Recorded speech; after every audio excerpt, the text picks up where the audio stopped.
Welcome to 77 TV ప్రతి అక్షరం ప్రజాపక్షం. నా పేరు ఆరావళి. భారతదేశ సాంస్కృతిక సాంప్రదాయాన్ని పాటిస్తూ పట్నాలలోనూ పల్లెల్లోనూ మన పూర్వీకులు పెద్దల నుంచి వచ్చిన హిందూ సంస్కృతి సంప్రదాయాలను, సనాతన ధర్మంలో ముక్కోటి దేవతలను పూజిస్తూ కార్తీక మాసంలో నాగుల చవితి రోజున రైతు పంట పొలంలో నాగుల చవితి విశిష్టత ప్రతి కుటుంబ సభ్యులకు, హిందూ బంధువులు స్నేహితులకు నాగుల చవితి విశిష్టత గురించి ప్రత్యేకంగా చెప్పాల్సిన అవసరం లేదు. నాగుల చవితి పండుగ జ్యోతిష శాస్త్రానుసారం కాలసర్ప దోషం ఉన్నవారికి జీవన క్రమంలో ఎన్నో అవరోధాలు ఏర్పడతాయి. జీవితం నిరంతరం కొనసాగే ప్రక్రియ అనగా నాగం, సర్పము హృదయ భాగంతో పాకుతూ ఉంటుంది.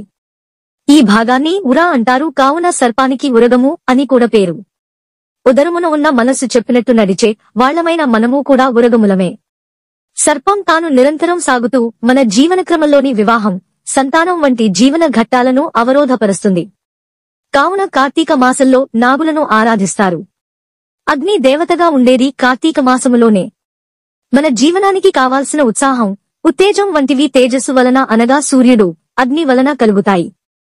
శ్రీహరికి శయ్య, శంకరునికి ఆభరణము కూడా సర్పమే. కావున నాగులను ఆరాధించడం వలన హరిహరులను సేవించిన ఫలం దక్కుతుందని పురాణాలు చెబుతున్నాయి.